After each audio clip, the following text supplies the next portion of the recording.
Hello बच्चों, welcome back. Welcome to KP classes. मैं ऋतिक आपको फिजिक्स पढ़ाऊंगा और केपी क्लासेस के इस 20 डेज के क्रैश कोर्स में आज हम डे 10 पे हैं। और डे 10 पे हमने डे 9 पे अल्टरनेटिंग करंट के पार्ट 1 में जहां हमने कैपेसिटेंस, रिएक्टेंस और इंडक्टर सर्किट की बात की थी, आज हम तीनों को कंबाइन करके एक एलसीआर सर्किट की बात करेंगे और उसकी सारी प्रॉपर्टीज के बारे में एक एक करके बात करेंगे। एलसीआर सर्किट बहुत ही इंपॉर्टेंट टॉपिक है अल्टरनेटिंग करंट में, स्पेसिफिक जब से LC oscillation, resonance and damped oscillation को एंड फोर्स ऑक्सीलेशन को रिमूव किया गया है सिलेबस से। तो अब सिर्फ इंपॉर्टेंट टॉपिक्स में एक एलसीआर सर्किट ही बचता है और उसके बाद ट्रांसफार्मर की जो एक आइडियल इक्वेशन है, आइडियल ट्रांसफार्मर की इक्वेशन है, उसी पे बेस्ड न्यूमेरिकल पूछा जाता है, जो कि आज पार्ट 2 में हम डिस्कस करने वाले हैं। तो केपी क्लासेस आप लोगों के लिए ये खास तौर से बोर्ड एग्जाम्स जब नियर बाई आपकी चीजें जो है सारी वो रॉन्ग जा रही हैं, इस पर्टिकुलर क्रूशियल टाइम में केपी क्लासेस 20 दिन का जो है क्रैश कोर्स लेके आए हैं फिजिक्स में, जिसमें हम सारे इंपॉर्टेंट टॉपिक्स, सारे न्यूमेरिकल्स और सारे कॉन्सेप्ट जो है वो क्लियर करने वाले हैं। सो बात करते हैं आज डे 10 की। और इस तरह से हमारा ये पूरा 20 डेज का शेड्यूल था, जिसमें हम लोग अभी तक जो रोड मैप था हमारा, उसमें हमने ये वाली distance, this one and this one, यहां तक हमने अपनी डिस्टेंस कंप्लीट कर ली है। तो half of the journey 20 days के इस क्रैश कोर्स में हम हाफ ऑफ द जर्नी आज कंप्लीट करेंगे और हाफ ऑफ द जर्नी अभी बाकी रह जा रही है। तो अगर अभी भी आप मिस कर रहे हैं तो चीजों को मिस मत करिए, स्किप मत करिए। Videos, half of the journey की वीडियोस अभी भी आप जो है अगर आज से भी स्टार्ट करते हैं तो ये हाफ ऑफ द जर्नी आप अभी कंप्लीट कर सकते हैं आने वाले 2-3 दिनों में। तो जल्दी से जल्दी आप लोग वीडियोस देखिए, रिवाइज करिए, कॉन्सेप्ट चैप्टर को रिवाइज कीजिए, अपनी बेहतर परफॉर्मेंस दीजिए बोर्ड एग्जाम्स में, और उसके साथ साथ सीयूईटी की एग्जाम्स में भी आपको फोड़ देना है एकदम, ठीक है। सो नाउ आज की टॉपिक पे आते हैं हम, अल्टरनेटिंग करंट। और अल्टरनेटिंग के करंट जो पार्ट 1 में हमने बात की, लेकिन आज पार्ट 2 में हम जो बात करेंगे बेसिकली वो एलसीआर सर्किट की बात करेंगे। एलसीआर सर्किट के बाद में हम जो बेसिकली बात करेंगे वो ट्रांसफार्मर की बात करेंगे बच्चों। तो इन दो वाले सिनेरियो को हम ज्यादा इंपॉर्टेंट तरीके से डील करने वाले हैं, क्योंकि ये बहुत ही वेटेज वाले टॉपिक्स हैं, तो हम इसको स्किप नहीं करेंगे और हर एक छोटी सी छोटी चीजों को क्लियर करते हुए चलेंगे, ठीक है। तो स्टार्ट करते हैं। ये बात बहुत इंपॉर्टेंट है बच्चों, ध्यान से सुनिएगा। अगर आप एंड्रॉइड यूजर हैं तो KP exam prep app download कर सकते हैं, और अगर आप आईओएस यूजर हैं तो आप ORG कोड ICO फिल कर सकते हैं क्लास प्लस ऐप डाउनलोड करके। और इसको डाउनलोड करने से होगा क्या बच्चों, आप होम पेज पे आएंगे। होम पेज पे आने के बाद में आपको 3 डॉट्स दिख रहा होगा, यहां पे नंबर 2 पे फ्री मटेरियल का ऑप्शन है, एंड फ्री मटेरियल के ऑप्शन में document, videos and test 3 section है। तो डॉक्यूमेंट सेक्शन में क्या होगा कि जो भी क्रैश कोर्स केपी क्लासेस के द्वारा चलाई जा रही है फ्री ऑफ कॉस्ट, उन सब में यूज होने वाली जो पीपीटीज हैं वो पड़ी हुई हैं यहाँ पे, जैसा कि आपको देख रहा है, humanities board PPTs, humanities CUT PPTs, science CUT PPTs, उन सभी पीपीटीज को यहाँ अपलोड किया जा रहा है, जिनकी हेल्प से आप अपना शॉर्ट नोट प्रिपेयर कर सकते हैं लास्ट टाइम रिवाइज के लिए। वहां जाके आपको शॉर्ट नोट्स बनाने हैं, चैप्टर रिवाइज करना है, और चैप्टर रिवाइज करने के तुरंत बाद आपको यहां पे फ्री मॉक टेस्ट का ऑप्शन है। फ्री मॉक टेस्ट में जाके जिस चैप्टर को रिवाइज किया है उसका मॉक टेस्ट देना है, और मॉक टेस्ट देने के बाद आपकी सारी चीजें क्लियर हो जाएंगी, क्योंकि सबसे पहले आपने वीडियोस देखा, शॉर्ट नोट बनाया, चैप्टर रिवाइज किया, एंड आफ्टर दैट आपने क्या अटेम्प्ट किया, मॉक अटेम्प्ट किया, और इसके बाद उस चैप्टर से अब कुछ नहीं बचता।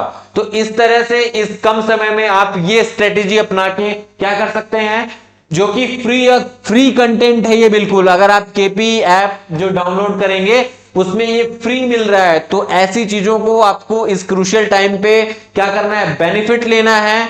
तो जल्दी से जाके ऐप को डाउनलोड कीजिए। ऐप डाउनलोड करने के लिए कहीं नहीं जाना है, डिस्क्रिप्शन बॉक्स में लिंक दी हुई है जहां पे जाके आप ऐप डाउनलोड कर सकते हैं और इन सारी चीजों को अवेल कर सकते हैं। एक और जरूरी इंफॉर्मेशन है कि अगर आप सारे जो एग्जाम अपडेट्स हैं उनसे सबसे पहले अगर इन्फो चाहते हैं, सबसे पहले आप बने रहना चाहते हैं कि सबसे पहले जानकारी सीधे हमें मिले, तो उसके लिए क्या करना है बच्चों, आपको डिस्क्रिप्शन बॉक्स में टेलीग्राम और व्हाट्सएप कम्युनिटी ग्रुप का जो लिंक दिया हुआ है वहां जाके ज्वाइन हो जाइए, जहां सबसे पहले आपको क्या मिलेगा, रेगुलर एग्जाम अपडेट्स मिलेगा और उसके साथ साथ में वहां क्विजेस अपलोड किए जाते हैं। तो जल्दी से जल्दी जाके टेलीग्राम और व्हाट्सएप कम्युनिटी ग्रुप के लिंक को आप जो है ऐड होइए वहां पे और एग्जाम अपडेट से बने रहिए। तो इन चीजों के बाद आज हम आते हैं अपने मेन टॉपिक पे, जो कि हमारा टॉपिक है alternating circuit with having L C and R in series combination. कि हम अब एक सर्किट ऐसा लेते हैं जिसमें क्या ऐड करेंगे, सीरीज में इंडक्टर ऐड कर दिया एल, फिर उसके साथ में एक कैपेसिटर ऐड कर दिया, फिर उसके साथ में एक रेजिस्टेंस ऐड कर दिया और तीनों क्या है, सीरीज कॉम्बिनेशन है। तीनों क्या है, सीरीज कॉम्बिनेशन में ऐड कर दिया और साथ में हमने एक अल्टरनेटिंग वोल्टेज सोर्स लगा दिया। तो अल्टरनेटिंग वोल्टेज सोर्स जो है E is equal to E naught sine omega t. बच्चों अब आपको पता है कि जैसे हम सबसे पहले किस चीज से स्टार्ट करते थे, वोल्टेज इक्वेशन से स्टार्ट करते थे, सेम कॉन्सेप्ट हमें यहां भी लगाना है और अब हम वोल्टेज इक्वेशन स्टार्ट करेंगे। लेकिन एक चीज खास हो जाती है कि जब आप इन वोल्टेज इक्वेशंस को लगाएंगे तो इसमें एक चीज आपको मिलेगी कि जो यहां पे VL है, VC है और VR है, तो तीनों के लिए अलग अलग सोर्स है वोल्टेज का, तीनों के लिए अलग अलग वोल्टेज सोर्स है। सो नाउ अगर हम बात करेंगे तो सबसे पहले स्टार्ट करेंगे कि L सर्किट का और कैपेसिटर सर्किट का और रेजिस्टेंस सर्किट का वोल्टेज क्या है, क्योंकि अगर एक बार ये चीज फाइंड आउट कर लेंगे तो उसके बाद बहुत इजी हो जाएगा हमारे लिए, क्या फाइंड आउट करने के लिए, करंट फाइंड आउट करने के लिए। तो सबसे पहले मैं स्टार्ट करता हूं, तो यहां से वोल्टेज इक्वेशन लिखेंगे तो इट विल बिकम्स, क्योंकि अभी देखिए अभी क्या है, अगर हम व्हील E लिखें तो E not sine omega T, यही था बच्चों। लेकिन अभी अगर LCR सर्किट की बात करेंगे हम, तो LCR सर्किट में जो था हमारा रेजिस्टेंस वो नॉर्मली क्या था, नॉर्मली हमारा क्या था, इसके लिए VL लिखेंगे। So VL is equal to L DI by DT, यही था। इसके लिए क्या था, कैपेसिटर वाले के लिए V is equal to DQ by Q is equal to CV, then DQ by C, ये था। And now third one V क्या था, I बाई R, यही था। अरे बच्चों यही था ना। तो अब क्या करना है हमें, सिंपली यहां से हमें चीजें पुट करनी है। तो जब चीजें हम पुट कर लेंगे यहां से, अगर यहां से हम चीजें पुट करेंगे तो होगा क्या, अगर उस वाले कैपेसिटेंस जब रेजिस्टेंस था तो उस वाले कैपेसिटेंस में जो हमारा करंट आया था I naught is equal to E naught by R, जब हमारा कैपेसिटर था तो I naught is equal to E naught by XC, यही था। अरे यही था ना बच्चों, XC। और इस वाले L वाले सर्किट में क्या था, I naught is equal to E naught by XL, यही था ना। तो अब यहां से मैं निकालूं, अगर टोटल वोल्टेज, अगर यहीं से मैं करंट कैलकुलेट कर लूंगा और वोल्टेज निकाल लूं तो E इज इक्वल टू क्या आ जाएगा, क्योंकि ये R था, यहां से अगर बच्चों ये R अगर मैं ये निकालूं सो इट विल, यहां पे ये I नॉट है और ये I not E not by XC था, इसमें I not E not by XL था। तो यहां से अगर मैं टोटल वोल्टेज निकालूंगा, कैलकुलेट करूंगा, तो ये आ जाएगा R square plus XC minus XL, XC minus XL का स्क्वायर, ये क्या आ जाएगा, मुझे इन तीनों के टर्म्स में क्या आ जाएगा, वोल्टेज आ जाएगा। तो अगर मुझे अब करंट फाइंड आउट करना है, सो I इज इक्वल टू क्या था, E बाई आर। लेकिन इस वाले टर्म्स में इस वाले टर्म्स में इसको मैं Z भी कह सकता हूं, Z कह दूं, क्योंकि ये क्या है, ये इस वाले टर्म्स में मेरे लिए क्या है, रेजिस्टेंस है। सो अगर आप इसमें देखें तो यहां पे E0 जो था मेरा, E0 की वैल्यू जो थी वो मुझे फाइंड आउट करनी थी। और अगर मुझे R की वैल्यू पता चल गई, रेजिस्टेंस की वैल्यू पता चल गई, तो मैं क्या फाइंड आउट कर सकता हूं, मैं सिंपली क्या फाइंड आउट कर सकता हूं, करंट। तो बात करें तो यहां से Z इज इक्वल टू, क्योंकि इसमें R था, इसमें XC था और XL, तो कैपेसिटेंस और इंडक्टेंस वाले सर्किट में Z आ गया, जो कि मेरा क्या है, इंपीडेंस है, जो कि मेरा इंपीडेंस है सर्किट का। और इस वाले टर्म्स में अगर EMF कैलकुलेट करूंगा, टोटल EMF, तो टोटल EMF क्या हो जाएगा, टोटल EMF हो जाएगा root VR square plus VC square, VC minus VL का होल स्क्वायर। ठीक है, तो यहां से अगर मैं कैलकुलेट करूं, अब मेरे पास सब चीजें हो गई, रेजिस्टेंस हो गया, ये हो गया, तो अब मैं करंट निकाल लूंगा। I is equal to root VR square. यहां से अगर मैं चीजें कैलकुलेट करूंगा, so it will VR square plus VC minus VL square upon, resistance की वैल्यू इंपीडेंस से कैलकुलेट करनी है, so it will R square plus XC minus XL का स्क्वायर। ये हमारा क्या वैल्यू आ गई, ये हमारी पूरी करंट की वैल्यू आ गई। किस वाले टर्म्स में, उस सर्किट में जब रेजिस्टेंस, कैपेसिटेंस एंड इंडक्टर तीनों जब ऐड होगा, उस वाले सिनेरियो में हमारे पास ये चीजें आ गई। तो अगर मैं पहली चीज की बात करूं, the applied EMF appears as voltage drop VR, VL and VC across R, L and C। Particular case में जो सर्किट में हमने चाहे इंडक्टर लिया हो, कैपेसिटेंस लिया हो या रेजिस्टेंस लिया हो, उन तीनों के अक्रॉस जो टर्मिनल जो वोल्टेज ड्रॉप है टर्मिनल के, वो VR, VL and VC respectively.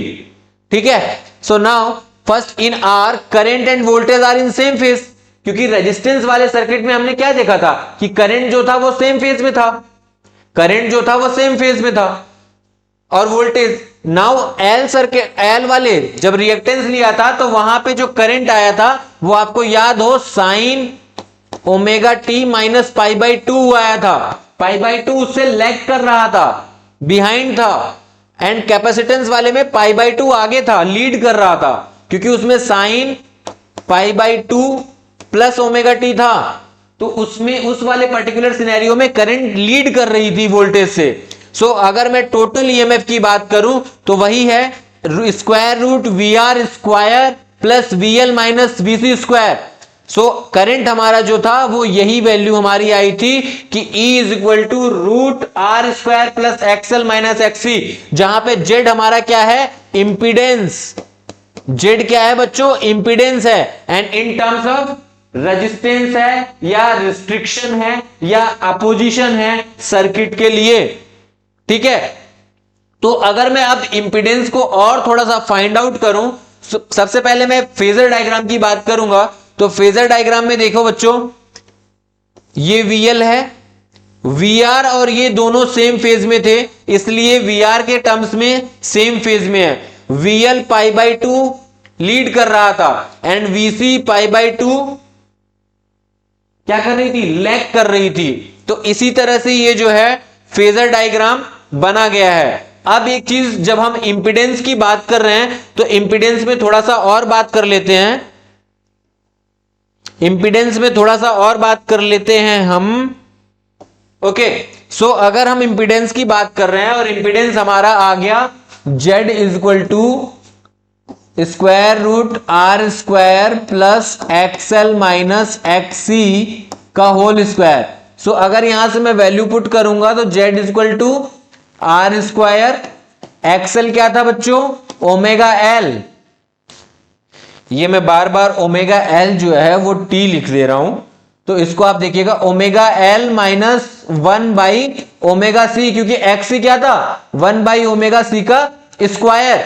अगर मैं यहां पे पावर फैक्टर और निकालूं, ये तो इंपीडेंस हो गया सर्किट का, ये क्या हो गया बच्चों, इंपीडेंस हो गया सर्किट का। अगर मैं पावर फैक्टर की बात करूं, क्योंकि पावर फैक्टर पे बहुत सारे क्वेश्चन आए हुए हैं, लास्ट ईयर पीवाईक्यूज में पावर फैक्टर पे बहुत सारे क्वेश्चन आए हुए हैं, तो पावर फैक्टर की बात करूं मैं अगर अल्टरनेटिंग सर्किट में जिसमें एल, सी और आर तीनों कॉम्बिनेशन हो, तो पावर फैक्टर tan phi जो होगा बच्चों XL minus XC upon R, this is the power factor. और बहुत इंपॉर्टेंट है, इसको नोट डाउन कर लीजिएगा, tan phi is equal to XL minus XC upon R, ये पावर फैक्टर होता है Z is equal to impedance of the circuit. तो अगर हम बात करें यहां पे, so XL Z is equal to R square upon omega L minus 1 upon omega C square, and tan phi देख लो बच्चों XL minus XC by R, and it will be the power factor.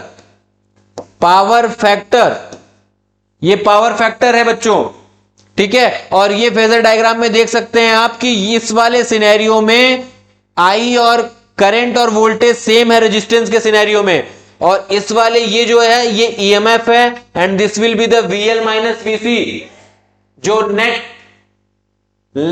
Net voltage है inductive और capacitance reactance के VL minus VC, ठीक है। तो इस तरह से बच्चों ये एसी सर्किट का एलसीआर कॉम्बिनेशन है, जो कि बहुत इंपॉर्टेंट है। सो नाउ अब मैं बात अगर करूं तो देखो बच्चों यही है tan phi is equal to XL minus XC by R, जिसको हमने बात कर लिया। तो अब यहां से अगर मुझे लिखना होगा कि tan phi is equal to XL minus XC, XL is equal to omega L लिख सकता हूं, और XC is equal to 1/ω/c upon R. तो this one will be the power factor, this one will be power factor of the alternating circuit having the reactance, capacitance and inductor, sorry resistance, inductor and capacitance.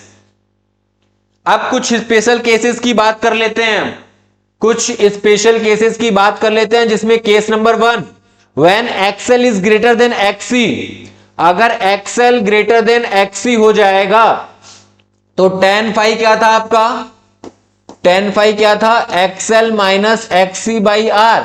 अगर XL greater than हो गया XC से, तो इसका मतलब कि tan phi की value क्या हो जाएगी, ये ग्रेटर है ये कम है, तो tan phi की, तो phi इसमें ग्रेटर हो जाएगा। यही है कि phi इज positive, the current lags behind the EMF by phase angle phi, and the LCR circuit is inductance dominated circuit, क्योंकि कैपेसिटेंस वाला जो रिएक्टेंस है वो कम हो गया, XC कम है, XL ज्यादा है, तो जो डोमिनेट करेगा वो L फैक्टर करेगा, it means inductor dominated circuit होगा वो, in the case of first.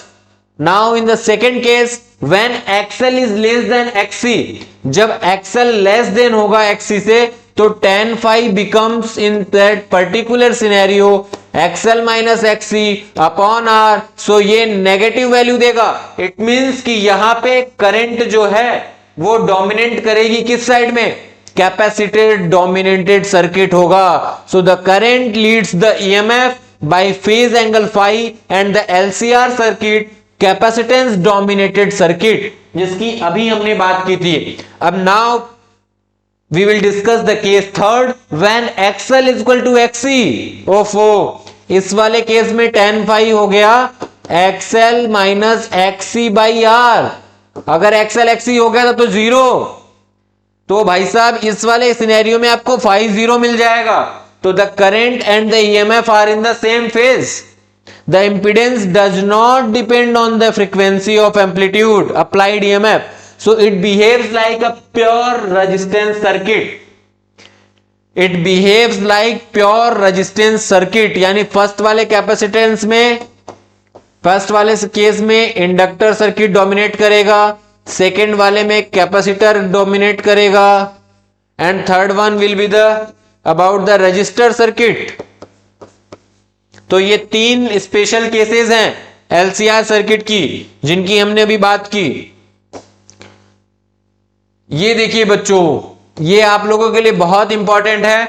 अगर आप भी बोर्ड एग्जाम्स के साथ साथ कॉम्पिटिटिव एग्जाम्स की प्रिपरेशन कर रहे हैं और आपका भी ड्रीम जो है सीयूटी एग्जाम क्रैक करके अच्छी परफॉर्मेंस देके अगर बढ़िया अपने ड्रीम कॉलेज में एडमिशन पाने का है, तो केपी क्लासेस खास तौर से आप लोगों के लिए बहुत ही अफोर्डेबल प्राइस पे बैच लेके आया है, जो कि डेडिकेटेड है सीयूटी एग्जाम्स प्रिपरेशन के लिए, जिसमें अलग अलग सब्जेक्ट के लिए humanities, science, commerce, general plus language, इन सभी के लिए जो है बहुत ही खास बैच है और बहुत ही अफोर्डेबल प्राइस पे है ये। तो आप लोगों को जल्दी से इन बैच को जाके परचेज करना है और अपनी प्रिपरेशन स्टार्ट कर देनी है, क्योंकि समय नहीं बचा है। अब तुरंत बोर्ड एग्जाम्स के बाद सीयूटी एग्जाम्स होगा और प्रिपरेशन के लिए बिल्कुल टाइम नहीं मिलेगा। तो ऐसा बिल्कुल मत सोचें कि अभी बहुत समय है, पहले बोर्ड देख ले। बोर्ड के साथ साथ ही ये करना होगा। तो जाइए और ये स्पेशल बैचेस जो कि सिर्फ सीयूटी एग्जाम्स के लिए बेस्ड हैं, इन बैचेस को परचेज कीजिए। परचेज करने के लिए आपको कहीं नहीं जाना है, डिस्क्रिप्शन बॉक्स में लिंक दी हुई है, जहां पे जाके आप इन बैचेस को परचेज कर सकते हैं और परचेज करके अपनी प्रिपरेशन को आज ही स्टार्ट करें आप लोग। ठीक है, अब आते हैं हम अपने नेक्स्ट टॉपिक पे, power in the circuit with LCR. एक ऐसे एलसीआर सर्किट की पावर की बात करेंगे जिसमें रेजिस्टेंस भी है, कैपेसिटर भी है, इंडक्टर भी है। तो इन टर्म्स में पावर क्या होगा? तो सबसे पहले आपने E देखा, E is equal to E naught sine omega t, ये क्या है? वोल्टेज इक्वेशन है। फिर आपने I देखा, तो I इज इक्वल टू क्या था? I naught sine omega t plus pi by two. अब इस पाई बाई टू भी था एक में पाई बाई टू माइनस भी था। तो इस वाले केस में मैं एक फाई एंगल फेज डिफरेंस ले रहा हूं, ओमेगा टी प्लस फाई, ये मैंने एक फेज डिफरेंस ले लिया। अब वो फेज डिफरेंस स्पेशल केसेस के लिए डिफरेंट सिनेरियो क्रिएट करेंगी। अब वो कैपेसिटर वाली सर्किट होगी तो पाई बाई टू लैग कर जाएगी, इंडक्टर सर्किट होगी तो पाई बाई टू बढ़ जाएगी। यही था।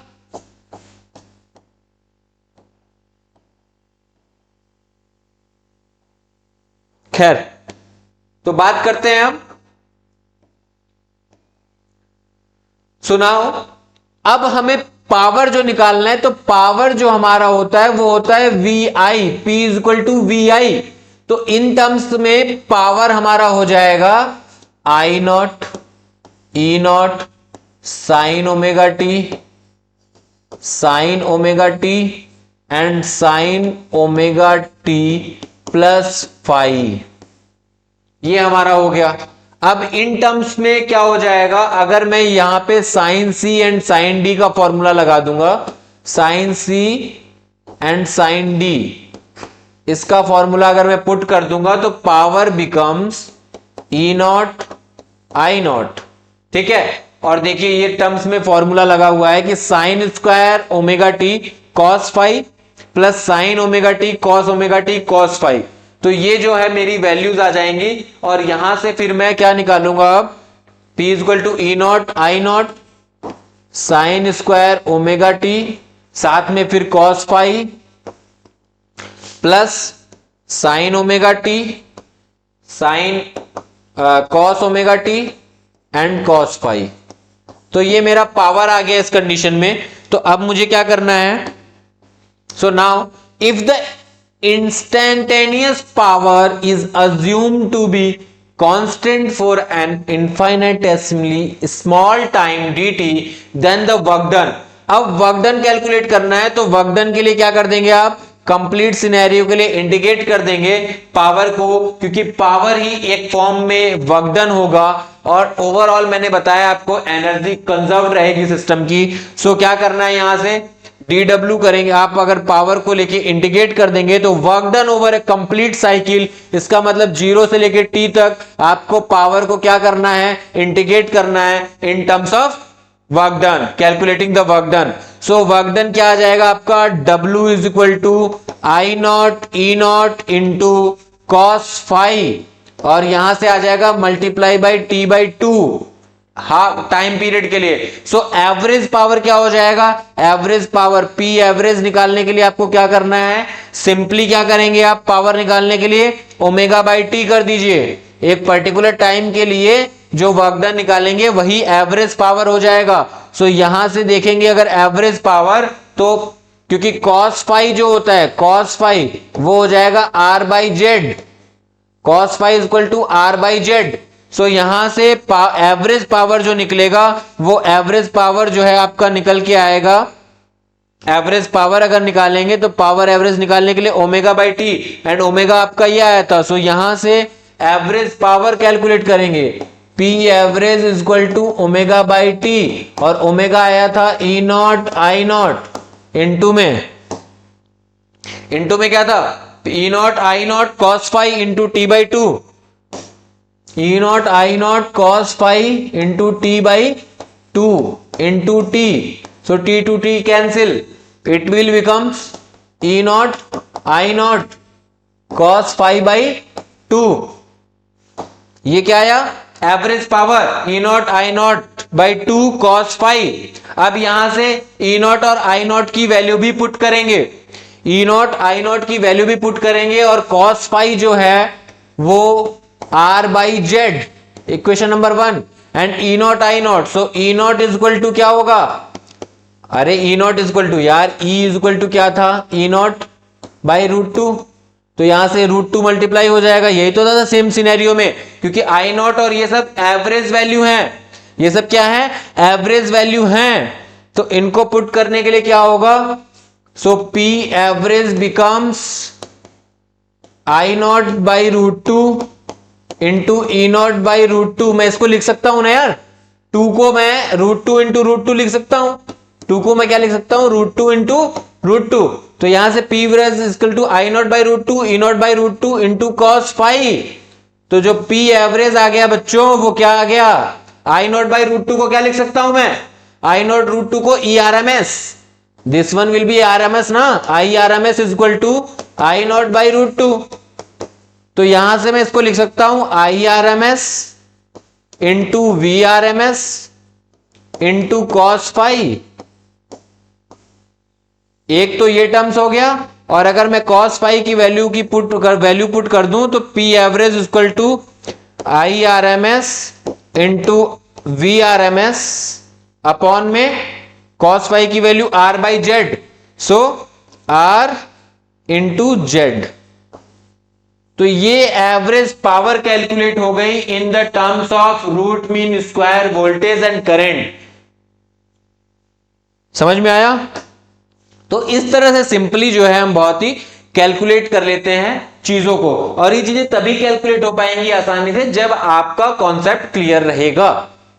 और बहुत ही आसान तरीकों से हमने अभी तक जो है अल्टरनेटिव करंट चैप्टर को देखा है।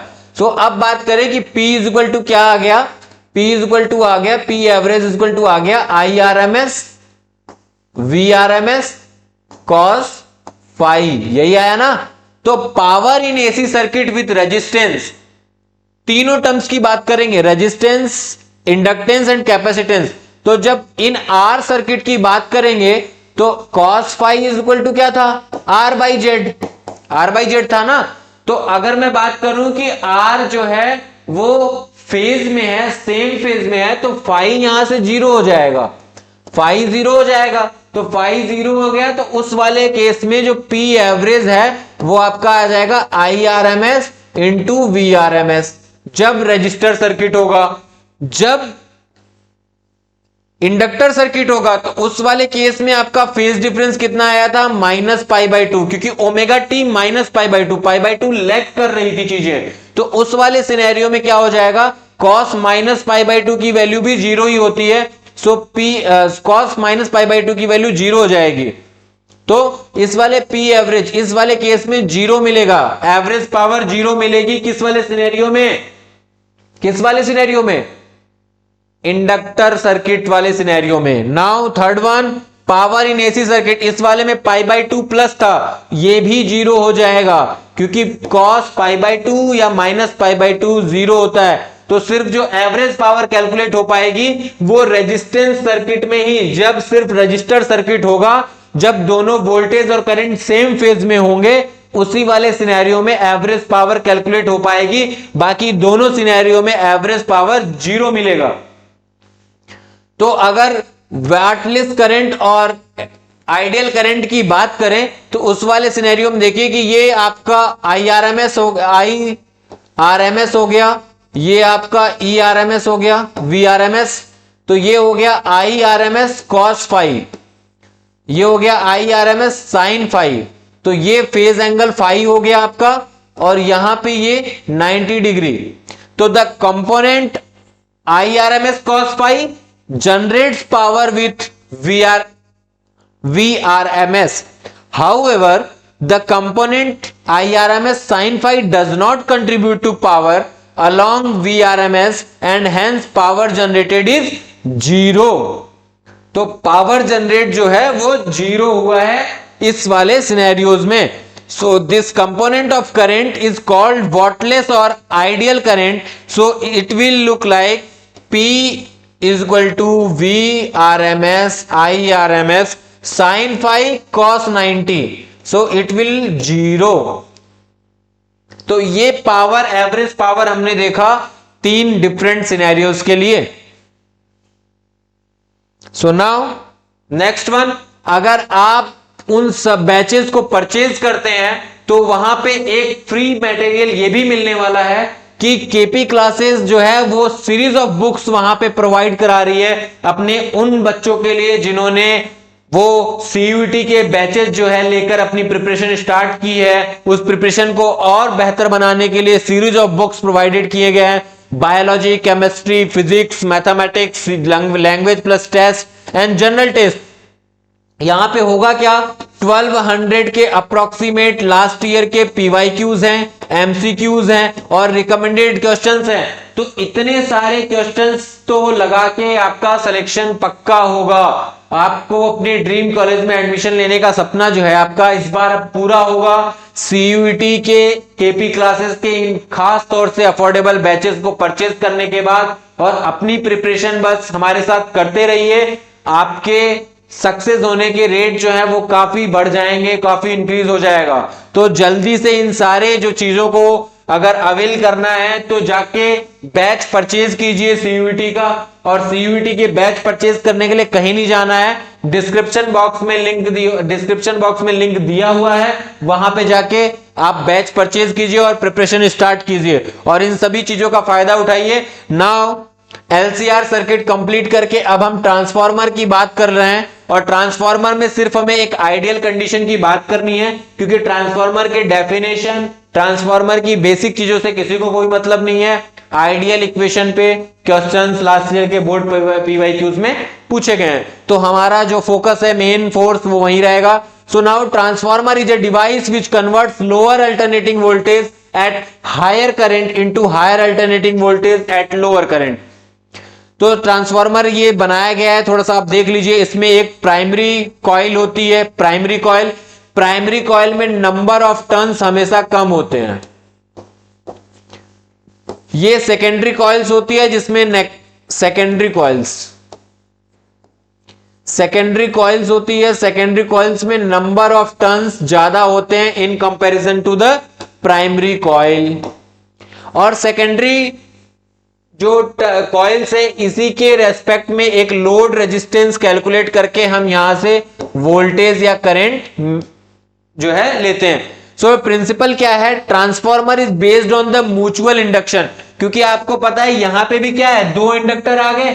तो अभी पीछे वाले इलेक्ट्रोमैग्नेटिक इंडक्शन वाले क्लास में हमने बहुत ही स्पेसिफिक तरीके से म्यूचुअल इंडक्शन की बात की थी कि दोनों सर्किट में जब मैग्नेटिक फील्ड में चेंज होगा तो कैसे वहां पे इंड्यूस करंट और वोल्टेज की बात होगी।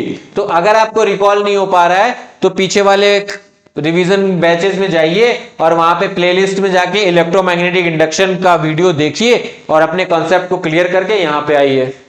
Now it is the phenomena of inducing EMF in the secondary coil due to the change in current in the primary coil। अगर प्राइमरी कॉइल के करंट में चेंज होगा तो इसका इफेक्ट सेकेंडरी कॉइल पे भी होगा। यही तो म्यूचुअल इंडक्शन था, म्यूचुअल इंडक्शन यही तो था भाई। So now primary coil and hence the change in the magnetic flux in the secondary coil, कि आपने यहां के करंट को चेंज किया, चीजें यहां पे खराब हुई, और यहां पे सेकेंडरी कॉइल अगर phenomena of inducing the secondary coil, यहां पे करंट चेंज हुआ, यहां पे चीजें खराब हुई और मैग्नेटिक फ्लक्स यहां पे चेंज हो गया। तो ओवरऑल अगर मैं बात करूं तो जो वोल्टेज है इसका, so it will EMF is equal to minus N d phi by d t, अगर प्राइमरी कॉइल की बात करूं। अब मैं अगर बात करूं एन पी कह देता हूं मैं इसको प्राइमरी कॉइल के लिए। अगर मैं बात करूं सेकेंडरी कॉइल की तो minus N S d phi by d t. अगर मैं यहां से इन चीजों को कैलकुलेट करूं फ्रॉम इक्वेशन 1 एंड 2, तो ये मैं आइडियल इक्वेशन देने जा रहा हूं और आइडियल इक्वेशन में लिखूंगा यहां पे कि यहां से क्या होगा, ES अपॉन यानी VS upon VP is equal to VS upon VP is equal to VS उसके साथ में नहीं है, उस साइड में यानी डिवाइड में आएगा, सो NS अपॉन NP। ये आइडियल कंडीशन है। ये क्या है? आइडियल कंडीशन है, आइडियल ट्रांसफॉर्मर कंडीशन। और इसी इक्वेशन पे सारे क्वेश्चंस पुटअप किए जाते हैं। तो अगर यहां से मैं कैलकुलेट करूं output power is equal to input power P is equal to, तो P is equal to VI होता है। तो यहां से VS into IS is equal to VP into IP। ठीक है। और अगर इफिशियंसी कैलकुलेट करनी है मुझे तो नीटा इज इक्वल टू, एक आइडियल ट्रांसफॉर्मर की जो इफिशियंसी होती है वो 100% होती है। एक आइडियल ट्रांसफॉर्मर की इफिशियंसी 100% होती है। सो अगर नीटा कैलकुलेट करना है, इफिशियंसी कैलकुलेट करना है तो VS IS upon VP IP, ये इफिशियंसी का फॉर्मूला है ट्रांसफॉर्मर के केस में। और एक आइडियल कंडीशन में जो ट्रांसफॉर्मर है उसका इफिशियंसी 100% होता है। अब ट्रांसफॉर्मर के दो केसेस की बात करेंगे, जब स्टेप अप ट्रांसफॉर्मर किसे कहते हैं और स्टेप डाउन ट्रांसफॉर्मर किसे कहते हैं। तो जैसा कि नाम में आपको लग रहा होगा, स्टेप अप यानी कि सेकेंडरी कॉइल में नंबर ऑफ टर्न्स ज्यादा होंगे in comparison to primary coil. In comparison to primary coil secondary coils में नंबर ऑफ टर्न्स ज्यादा होंगे और सेकेंडरी वोल्टेज जो होगा वो प्राइमरी वोल्टेज से ज्यादा होगा। दैट मींस कि जो, क्योंकि अगर यहां से आइडियल कंडीशन अप्लाई करें, ES is equal to ES upon EP is equal to NS upon NP। ठीक है। और I करंट की बात करें तो P is equal to VI। तो अगर वोल्टेज ज्यादा है तो उस वाले सिनेरियो में क्या हो जाएगा करंट, क्योंकि अभी प्रीवियस ही हमने देखा कि यहां से अगर यहां पे ये देखिए VS, अगर ES इज इक्वल टू ये P is equal to VI, so इस वाले सिनेरियो में अगर हमारा क्या ज्यादा है, नंबर ऑफ टर्न सेकेंडरी में प्राइमरी के कंपैरिजन ज्यादा होंगे तो वोल्टेज जो है सेकेंडरी में ज्यादा होगा और प्राइमरी में कम होगा। तो current is equal to I is equal to V by R होता है ना भाई, V बाई R। तो अगर ज्यादा है तो उस वाले सिनेरियो में हमें क्या मिलेगा, करंट भी ज्यादा मिलेगा। तो लेकिन सेकेंडरी में नंबर ऑफ टर्न्स, आपने म्यूचुअल इंडक्शन से पढ़ा है कि अगर इसमें ज्यादा होगा तो प्राइमरी कॉइल के रेस्पेक्ट में करंट ज्यादा मिलेगी। So IP will greater than to IS। Step down में क्या होगा कि number of turn secondary coil में कम हो जाएगा, एक स्टेप डाउन हो जाएगा, और प्राइमरी कॉइल में ज्यादा हो जाएगा। तो प्राइमरी कॉइल में ज्यादा हो गया, प्राइमरी कॉइल में नंबर ऑफ टर्न्स ज्यादा हो गए। इस वाले पर्टिकुलर सिनेरियो में जो आपका VS है वो क्या हो जाएगा, VS लेस देन हो जाएगा किससे, VP से। प्राइमरी करंट, क्योंकि प्राइमरी जितने नंबर ऑफ टर्न तो वोल्टेज उतनी ज्यादा across the terminals, so VS VP। तो इस वाले केस में क्योंकि इसमें चेंज हो रहा है तो अब प्राइमरी कॉइल में आपको क्या हो जाएगा, सेकेंडरी कॉइल में क्या हो जाएगा, ज्यादा करंट मिलेगी in comparison to primary coil. तो ये कुछ बात थी स्टेप अप और स्टेप डाउन ट्रांसफॉर्मर की, जो कि आइडियल वो जो ट्रांसफॉर्मर इक्वेशन है उससे हम इजीली फाइंड आउट कर सकते हैं। Now energy loss in transformer, कि एक ट्रांसफॉर्मर के जो रेस्पेक्ट में कितना एनर्जी लॉस होता है ड्यू इन कंपैरिजन, मतलब उनके दोनों कॉइल के बीच में। सो कॉपर लॉस, सबसे पहले heat is produced due to the resistance of the copper windings of primary and secondary coils when current flows through the them. कि कॉपर लॉस होता है जैसे ही हीट प्रोड्यूस होती है तो उसमें जो रेजिस्टेंस होता है उस रेजिस्टेंस के कारण जो कॉपर वायर की वाइंडिंग्स होती है उनका क्या होता है, लॉस होता है। क्योंकि high resistance, low resistance, short circuit, fuse, ये सब क्या होता है उस कॉपर वायर के सर्किट में जो है कॉपर लॉस करता है। Now second, this can be avoided by using thick wire of binding. और इसको अवॉइड कैसे कर सकते हैं कि जो area of cross section of wire binding है वो कम कर सकते हैं, यानी थिक जो है वायर बाइंडिंग को करके हम इस चीज को अवॉइड कर सकते हैं। किसको? Copper loss in transformer winding. Now flux loss, अब भाई ये भी होता है क्योंकि फ्लक्स आपको पता है change in magnetic field and it is produce the magnetic flux and that why we are talking about in actual transformer coupling between primary and secondary coil is not perfect. Actually में दोनों primary और secondary में, क्योंकि हो ही नहीं सकती ना, आप सेकेंडरी में ज्यादा कॉइल्स रखेंगे प्राइमरी में कम कॉइल रखेंगे तो एक्चुअल कपलिंग कैसे हो पाएगी? एक तरफ ज्यादा एक तरफ कम ही हो पाएगा।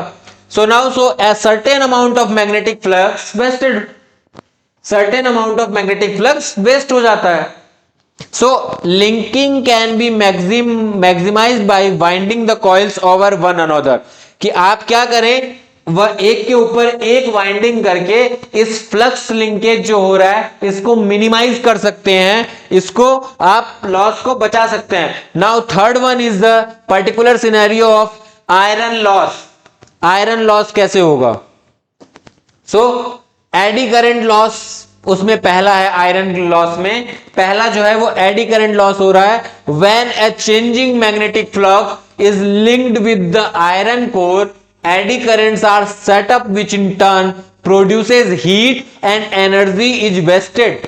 कि जब चेंज हो रहा है मैग्नेटिक फ्लक्स में in the terms of the iron core, then the currents are set up, इस तरह से करंट जो है वो क्या हो रहा है, प्रोड्यूस हो रहा है, बट हीट और एनर्जी के टर्म्स में वो वेस्ट हो रहा है।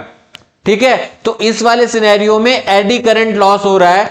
Eddy currents are reduced by using laminated core instead of solid iron block, because in laminated core the eddy currents are confined with the lamination and they do not get added up to produce larger current. In other words, the paths are broken instead of the continuous। ये solid core है, देखिए इस solid core में क्या हो रहा है, ज्यादा आयरन लॉस हो रहा है क्योंकि एडी करंट जो है इस तरह से मूव कर रही है। बट अगर हमें इसे पार्ट में करके लैमिनेट कर देंगे तो इसके लिए कन्फाइनमेंट एरिया बढ़ जाएगा और it will in confinement, so eddy current loss कम हो जाएगा in particular scenario of laminated core. Now hysteresis loss, hysteresis loss, hysteresis loop बहुत ज्यादा मैग्नेटिक फील्ड में था बट ये चैप्टर हटा दिया गया है, बट हिस्टेरिसिस लॉस कभी पूछ सकता है आई थिंक, सो इस वजह से मैंने यहां पे इसको कंक्लूड किया है। When alternating current is past the iron core is magnetized and demagnetized, क्योंकि हिस्टेरिसिस लॉस तो वही है ना, सिंपली अगर हिस्टेरिसिस लॉस था तो वो तो इसी तरह था, ये इस तरह से आके ऐसे करके कुछ था यहाँ पे, तो यहाँ से कोरेसिटिविटी होती थी, यहाँ रिटेंटिविटी होती थी, तो ये मैग्नेटाइजेशन और डिमैग्नेटाइजेशन का जो प्रोसेस था उसको हिस्टेरिसिस लॉस के द्वारा दिखाया जाता था। तो वही कह रहा है कि जब अल्टरनेटिंग करंट पास होगी तो आयरन कोर क्या होगा, एक बार मैग्नेटाइज होगा फिर डिमैग्नेटाइज होगा, तो वो मैग्नेटाइज और डिमैग्नेटाइज के रिपीटेडली ओवर द साइकिल जो सेम प्रोसेस फॉलो होगा उसमें some energy is being the lost due to the hysteresis loss. This can be minimised by using suitable material with thin hysteresis loop. ऐसे material को choose करना है जिसके hysteresis loop कम हो, यानी कि मैग्नेटाइजेशन और डिमैग्नेटाइजेशन के बीच में जो एनर्जी लॉस्ट हो रही है वो मिनिमाइज हो जाए। Now losses due to vibration of core, अब क्या है कि कोर का वाइब्रेशन होगा तो उसके वजह से भी लॉस हो रहा है। Some electrical energy is lost in the form of mechanical energy due to vibration of the core and humming noise to magnetostriction effect, कि नॉइज के थ्रू भी जो है mechanical electrical energy mechanical energy में convert हो रही है और उस वजह से भी कुछ एनर्जी लॉस हो रही है इन द मैग्नेटोस्टैटिक्सन इफेक्ट। ठीक है, सो नाउ एसी जनरेटर, अब मुझे पता है कि एसी जनरेटर को काफी चीजें जो है इसमें हटा दी गई हैं, बट मैं थोड़ा सा क्लियर पिक्चर के लिए एसी जनरेटर को देख रहा था, ये खासतौर से चीजें थोड़ी सी क्लियर हो जाएं। जैसे यहाँ पे अगर बेसिकली बात करूं तो ये आर्मेचर, ये जो है आपका आर्मेचर है यहाँ पे, और ये दो मैग्नेट है जिसमें ये देखिए एस है और ये एन, एक मैग्नेट है जिसके बीच में रखा गया है। यहाँ पे दो ब्रूसेस लगी हुई हैं B1 एंड B2, इनके रेस्पेक्ट में एक लोड रेजिस्टेंस कनेक्ट किया गया है जहां से हमें आउटपुट मिलेगा। ये R1 है ब्रूस का, ये R2 है, ये आर्मेचर है और ये साफ्ट है। इस साफ्ट के जो है क्रॉसली वो जो है मूव करेगा। सो एसी जनरेटर और एसी डायनामो और alternator is a device which converts mechanical energy into alternating या इलेक्ट्रिकल एनर्जी। तो एसी जनरेटर जो मेन चीजें ध्यान देनी है वो यही है कि एसी जनरेटर एक ऐसा डिवाइस है जो मैकेनिकल एनर्जी को किस में कन्वर्ट करता है, इलेक्ट्रिकल एनर्जी में कन्वर्ट करता है। ठीक है, तो ये सारी चीजें क्लियर हो गई कि ये मैग्नेट है, इसके बीच ये रोटेशन कर रहा है, यहाँ पे दो ब्रूसेस B1 B2 है, आर्मेचर है और ये साफ्ट लगी हुई है। ठीक है, नाउ बात करें अगर सिंपली इसको हम मतलब थोड़ा ब्रीफली देख सकते हैं। प्रिंसिपल की बात करें तो ये based on the principle of electromagnetic induction, क्योंकि आपको पता है जब दो ब्रूसेस लगी हुई हैं, मैग्नेट है तो इंडक्शन होगा, क्योंकि change in the magnetic field and magnetic flux over the cycle. पहले हाफ के लिए ब्रूस B1 बंद हो जाएगा, B2 काम करेगा, फिर दोनों में B2 बंद हो जाएगा, B1 काम करेगा। एज ए कैपेसिटर वाले कंडीशन में कह सकते हैं कि जो हम देख रहे थे रेक्टिफायर, जो फिल्टर हाफ साइकिल के लिए half wave rectifier and full wave rectifier, same like that. So construction क्या है, field management with poles N and S, alternate armature था, स्लिप रिंग्स थी, ब्रूसेस था और लोड था। वर्किंग अगर समझ लें थोड़ा सा जल्दी से, तो let the armature be rotated in such a way that the arm PQ goes down and the RS comes up from the plane of the diagram.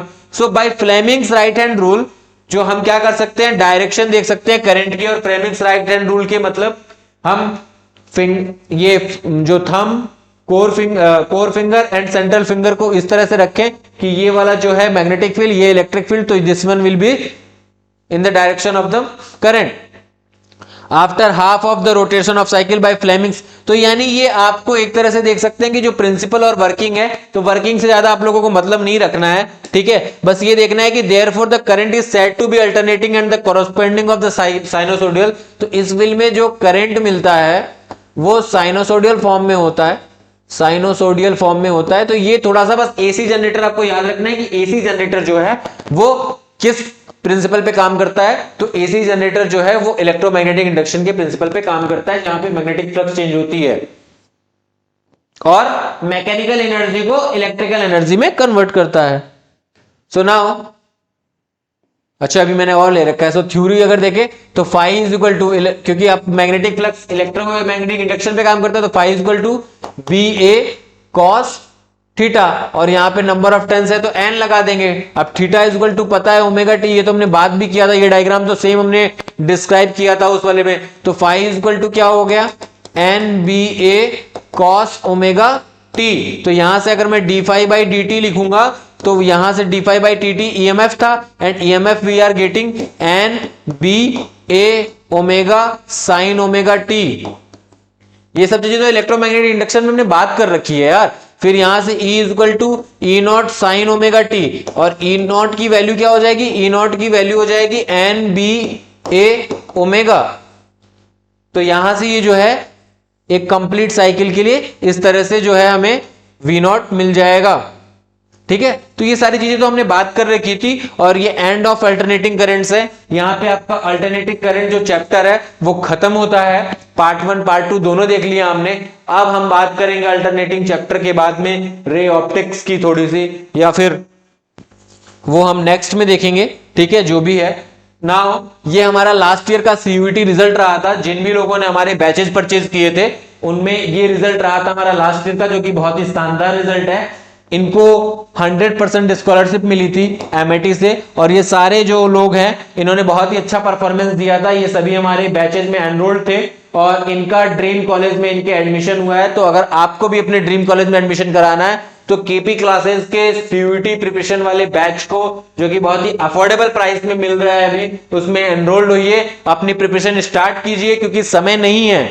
अगर आप इस गलतफहमी में हो कि अभी बोर्ड एग्जाम्स देख रहा हूं उसके बाद में कुछ सोचूंगा, बिल्कुल भी समय नहीं है। तो समय, क्योंकि टाइम मैनेजमेंट बहुत ही जरूरी है और टाइम मैनेज नहीं हो पाएगा तो अभी से सीयूईटी प्रिपरेशन बैच को स्टार्ट करके अपनी प्रिपरेशन बेहतर बनाइए और अच्छी परफॉर्मेंस दीजिए और अपने जो ड्रीम कॉलेज है उसमें एडमिशन लीजिए। So now it's all about the alternating current part day 10 and thank you. It's all about the day 10 और हाफ ऑफ द जर्नी हमने कंप्लीट कर ली है। हाफ ऑफ द जर्नी जो है हमने कंप्लीट कर ली है, कंप्लीटेड टिल नाउ, और हाफ बाकी है। तो अभी भी समय नहीं गया है। हाफ ऑफ द जर्नी को जल्दी से मैराथन की तरह एकदम देख के और नेक्स्ट वाले डे 11 पे मिलते हैं। तब तक के लिए thank you. KP Classes, dedicated to excellence.